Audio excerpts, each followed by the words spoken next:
ሰላም የተከበራችሁ ተመልካቾቻችን ከአማራ ሚዲያ ኮርፖሬሽን ጎንደር ስቱዲዮ የሰዓቱን ዜናዎች ይዘን ቀርበናል። ከዜናዎቹ ጋር አዲስ አለማየሁ ነኝ።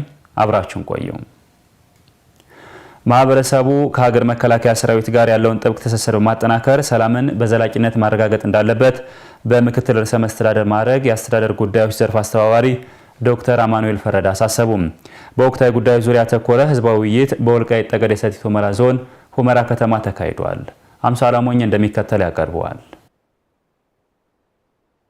በሁመራ ከተማ በተካሄደ ህዝባዊ የውይይት መድረክ ላይ ከዞኑ የተውጣጡ የማህበረሰብ ክፍሎች ተሳታፊ ሆነዋል። ለአካባቢው ሰላም መረጋገጥ ማህበረሰቡ የበኩሉን አስተዋጽኦ ሊያበረክት እንደሚገባ የውይይቱ ተሳታፊዎች ተናግረዋል። ለዚህ ስኬት ደግሞ አንድነትን ማጠናከር ተገቢ መሆኑን አንስተዋል። አንተ አንቺ ሳንባባል አንድ አካል ሁነን ከቆምነ እኛ ጠላት ለኛ አይነካ ነው። ጠንካራ ዞን ነው።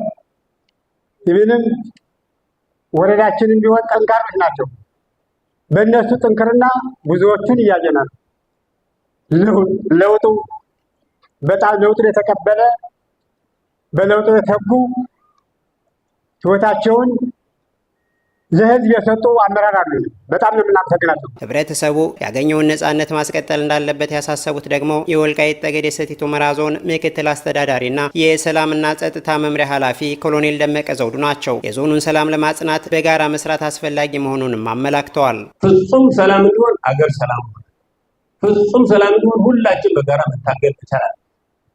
ነገ ጦርነት ሲመጣ የሚሰለፍ ካደረግነው በተሳሳተ ትክክል። የዞኑ ዋና አስተዳዳሪ አቶ አሸተ ደምለው በበኩላቸው ሁሉም ሰው በየመክሊቱ ለማንነቱና ለነጻነቱ ዘብ ሊቆም እንደሚገባ ተናግረው የዞኑ አስተዳደር እንዳይጠናከርና ሰላም እንዳይሰፍን የሚሰሩ አካላትን በጋራ መመከት ተገቢ መሆኑን ጠቁመዋል። ከእጃችን የገባው ነጻነትና ማንነት አስተዳደሩ አፈትልኮ እንዲወጣ ኮርኳሪ በርካታ ይሄ እንዳይሆን ሁሌም ንቁ ሆኖ መታገል ያስፈልጋል። ነጻነታችን የጋራ ነው። በእያንዳንዳችን የግል ግን በየመክሊታችን መስራት ይኖርብናል። በየተሰጧችን መስራት ይኖርብናል። የሀገር መከላከያ ሰራዊት የዞኑን ጸጥታና የሀገርን ሉዓላዊነት ለማረጋገጥ ከፍተኛ መስዋዕትነት እየከፈለ መሆኑን የገለጹት ደግሞ በአማራ ብሔራዊ ክልላዊ መንግስት በምክትል ርዕሰ መስተዳደር ማዕረግ የአስተዳደር ጉዳዮች ዘርፍ አስተባባሪ ዶክተር አማኑኤል ፈረደ ናቸው። በመሆኑም የዞኑ ህዝብ ከሰራዊቱ ጋር ያለውን ጥብቅ ትስስር ይበልጥ አጠናክሮ እንዲቀጥል አሳስበዋል።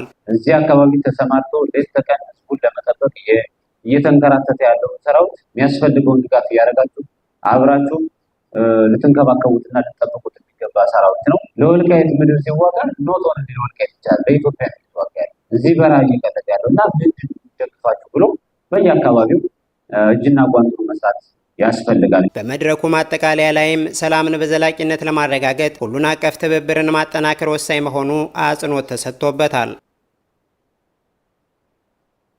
የአካባቢውን ስነ ምህዳር ለማስተካከልና የደን ሽፋንን ለማሳደግ እየሰራ መሆኑን የምዕራብ ጎንደር ዞን ግብርና መምሪያ አስታወቀ። በዘንድሮው አረንጓዴ አሻራ መርሃ ግብር ከ1.5 ሚሊዮን በላይ የደንና የፍራፍሬ ችግኞችን ለመትከል ቅድመ ዝግጅት እያደረገ መሆኑን ገልጿል። መረጃው የምዕራብ ጎንደር ዞን መንግስት ኮሚኒኬሽን መምሪያ ነው። ኤልያስ ጋሻው እንደሚከተል ያቀርበዋል። አርሶ አደር ሙሉነህ አበራና ተሾመ ጫን ያለው በምዕራብ ጎንደር ዞን የአዳኛ ሀገር ጫቆ ወረዳ ነዋሪዎች ናቸው። ከዚህ ቀደም በአረንጓዴ አሻራ ልማት ለደን ሽፋንና ለምግብነት የሚያገለግሉ ችግኞችን በመትከል ሲሳተፉ መቆየታቸውን ጠቅሰው በ2018-19 ዓ.ም ለሚካሄደው የአረንጓዴ አሻራ ልማት በቂ ዝግጅት እያደረጉ መሆናቸውን አብራርተዋል። የምናገኛቸው ኦክሲጅኖች ወይም የምግብ ዋስትና የምንላቸው ነገሮች ለእኛም ያገለግሉ ነገሮች ከአረንጓዴ አሻራ ነው የሚነሱት። ለምሳሌ ኢኮኖሚካሊ እኔ አሁን ዘንድሮ ለምሳሌ እነሱ በሚያግዙ መሰረት ግብርና በሚያገዘኝ መሰረት በአረንጓዴ ነው ቲማቲም ላይ ራሴን ያዘጋጀሁበት ወይም የተለወጥኩበት አጋጣሚ አለ። የአረንጓዴ አሻራ ምንም ጥርጥር የለውም። እስትንፋሽን ለመተንፈስ ህይወትን ለማኖር አረንጓዴ አሻራ ግዴታ ነው። በደንብ ልጆቻችን ከዛ ከፍራፍሬው እየተጠቀሙ አገልግሎቱን እያደረጉ የአዳኝ ሀገር ጫቆ ወረዳ ግብርና ጽሕፈት ቤት ኃላፊ ሱሌማን አልቃድር እንደገለጹት ለ2018-19 ዓ.ም የአረንጓዴ አሻራ መርሃ ግብር ሰፊ የቅድመ ዝግጅት ስራዎች እየተከናወኑ መሆኑን ገልጸው በወረዳው ከ138,000 በላይ ኢኮኖሚያዊ ጠቀሜታና ለደን ሽፋን የሚያገለግሉ ችግኞች መዘጋጀታቸውን ተናግረዋል። በዚህ ዓመት ቆላ ፍራፍሬና የቡና ከ40,000 በላይ ችግኞችን አዘጋጅተን እንገኛለን።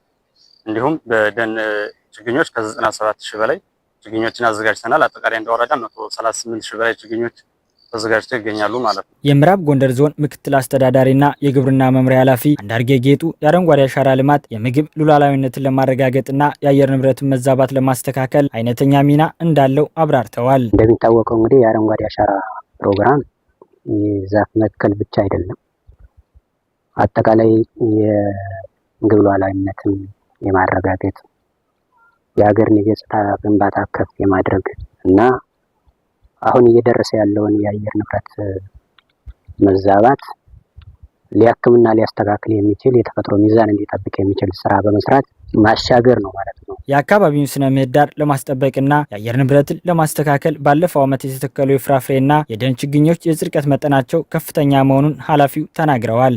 የጽድቀት መጠኑና የእንክብካቤውን ወስደን ስናይ በፍራፍሬ ችግኝ 82% የሚሆነው የጽድቀት ምጣኔ ያለው፣ በደን ወስደን ስናይ ወደ 72% የሚሆነው የጽድቀት መጠን አለው ማለት ነው። እንደ ሀገር ሁሉም ማህበረሰብ ለሚተከሉ ችግኞች ትኩረት በማድረግ የጽድቀት መጠናቸውን ከፍ ማድረግ እንደሚገባም ኃላፊው መልእክት አስተላልፈዋል።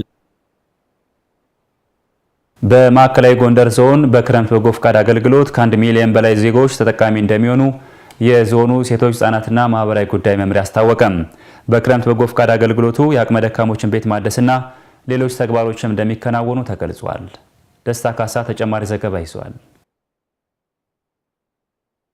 የማዕከላዊ ጎንደር ዞን የ2018 ዓ.ም የክረምት በጎ ፈቃድ አገልግሎት የማስጀመሪያ መርሃ ግብር በአምባ ጊዮርጊስ ከተማ አስተዳደር አካሂዷል። በክረምት በጎ ፈቃድ አገልግሎቱ የአልባሳት ድጋፍ፣ የአቅመ ደካሞች ቤት ጥገናና ደም ልገሳ መርሃ ግብር ተካሂዷል። በማስጀመሪያ መርሃ ግብሩ ላይ የተገኙት የዞኑ አስተዳዳሪ አቶ አወቅ አስፈሬ የበጎ ፈቃድ አገልግሎት በመንግስት ብቻ የሚፈጸም ባለመሆኑ ማህበረሰቡን ያሳተፈ አገልግሎት እየተከናወነ መሆኑን ገልጸዋል። ይሄ ክረምት የበጎ ፈቃድ አገልግሎት በዋነኛነት መንግስት እንደ መንግስት መፈጸም ያለበት ቢሆንም መንግስት ብቻውን ሁሉንም የልማት ዘርፎች ውጤታማ ሊያደርግ ስለማይችል የተለያዩ የህብረተሰብ ክፍሎችን፣ የተሻሉ ባለሀብቶችን፣ ወጣቶችን እንዲሁም ሌሎች ውጭ ያሉ የአካባቢው ተወላጆችን በመጠቀም በጋራ በመተባበር የህብረተሰባችንን ህይወት የመቀየር አቅጣጫን ይዘን እየሰራን እንገኛለን ማለት ነው። በክረምት በጎ ፈቃድ አገልግሎቱ የአቅመ ደካሞችን ቤት ማደስና ሌሎች ተግባሮች እንደሚከናወኑ በብልጽግና ፓርቲ የማዕከላዊ ጎንደር ዞን ቅርንጫፍ ጽሕፈት ቤት ኃላፊ ፋሲል ሰንደቁ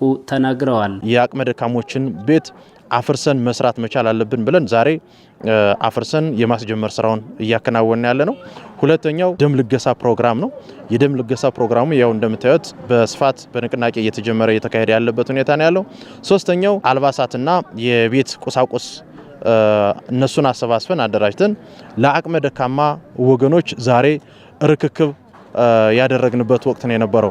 ስለዚህ በዚህ መሰረት በዚህ ዓመት በሰፊው የክረምት በጎ ፈቃድ አገልግሎታችን በተቀናጀ መንገድ እና በተደራጀ መንገድ ሁሉንም አካል ያሳተፈ ሆኖ እንዲጠናቀቅ ሰፊ ዝግጅት አድርገን ወደ ተግባር ገብተናል። በማዕከላዊ ጎንደር ዞን በክረምት በጎ ፈቃድ አገልግሎት ከ800 ሺህ በላይ በጎ ፈቃደኞች እንደሚሳተፉ የዞኑ ሴቶች ወጣቶችና ማህበራዊ ጉዳይ መምሪያ ኃላፊ ወይዘሮ ቀኑ ቢያድጎ ገልጸዋል። ወደ 1 ሚሊዮን 276 ዜጎችን ተጠቃሚ የምናደርግበትና ይህን ለመስራት ዛሬ ንቅናቄ መድረክ በአምባ ጊዮርጊስ ከተማ አስኪደናል። በዚህ ልክ ሁሉም ወረዳዎች እቅድ ወርዶላቸው ወደ ስራ ገብተዋል። ከዛሬው ቀን ጀምሮ በይፋ የተከፈተ መሆኑንና ሁሉም ማህበረሰብ አስፈላጊውን የሆነ ድጋፍ እንዲያደርጉልን በዚሁ ጥሪ ማስተላለፍ ፈልጋለሁ። የክረምት በጎ ፈቃድ አገልግሎት ተጠቃሚዎች ኑሯቸውን የሚያሻሽል ድጋፍ እንደተደረገላቸው ተናግረዋል። አምሳሌ ማታው ችግረኛ ነኝ፣ ሰው የለይ፣ ቤት የለይ፣ ምን የለይ፣ መንግስት ሰጠይ፣ አሁንም ይረዳያል፣ ይገድፈያል። ሳሙኤል አብርሃም ክራይ ቤት ነው የምኖረው። ችግር አለ፣ ብርድ አለ። አሁን ግን በጣም አመሰግናለሁ። ክብር ይስጥልን። ከዚህ ብርድ ገለገለኝ ማለት ነው። ከብርድ ወጣሁ ማለት ነው። ምሳያ ስራት የቤት ችግር ነበረብኝ። አሁን ቤት እንዲሰራልኝ እያደረገልኝ ነው፣ እየተሰራልኝ ነው ያለ። በጣም ነው የማመሰግነው። ቻለ ደስ ሽፈራው በክራይ ቤት ነው ስንካለታ የነበረ መንግስት እዚያ አሪስቶ ይችን መጠጊያ ሰጠ። አሁን ደግሞ ከፍ ደግሞ ደስ ብሎኛል። የአምባ ጊዮርጊስ ከተማ አስተዳደር በክረምት በጎ ፈቃድ አገልግሎት ከ1 ሚሊዮን ብር በላይ ለመሰብሰብ እየሰራ መሆኑን የከተማ አስተዳደሩን ከንቲባ ውባለም ተመስገን ተናግረዋል። ከ1 ሚሊዮን ብር በላይ መሰብሰብ ነው፣ በአይነትም በቁስም ማለት ነው። ይሄ ደግሞ ሀብታችን ህዝባችን ነው። ቅድሚያ ቤት ለሌላቸው ቤት እየሰራን ነው ያለን እንደሚታየው። ከዛ ቀጥለን ብርድ ልብስ መግዛት፣ ምክንያቱም ምንም የሚለብሱት የሌለው አለ፣ ለነሱ ማድረግ ነው። በበጎ ፈቃድ አገልግሎት መሳተፍ ከሁሉም ዜጋ ይጠበቃልም ተብሏል። የተከበራችሁ ተመልካቾቻችን ከአማራ ሚዲያ ኮርፖሬሽን ጎንደር ስቱዲዮ የሰዓቱ ዜናዎቻችን የተከታተላችኋቸውን ይመስሉ ነበር። ከዜናዎቹ ጋር አዲስ አለማየሁ ነበርኩ። ጤና ይስጥልኝ።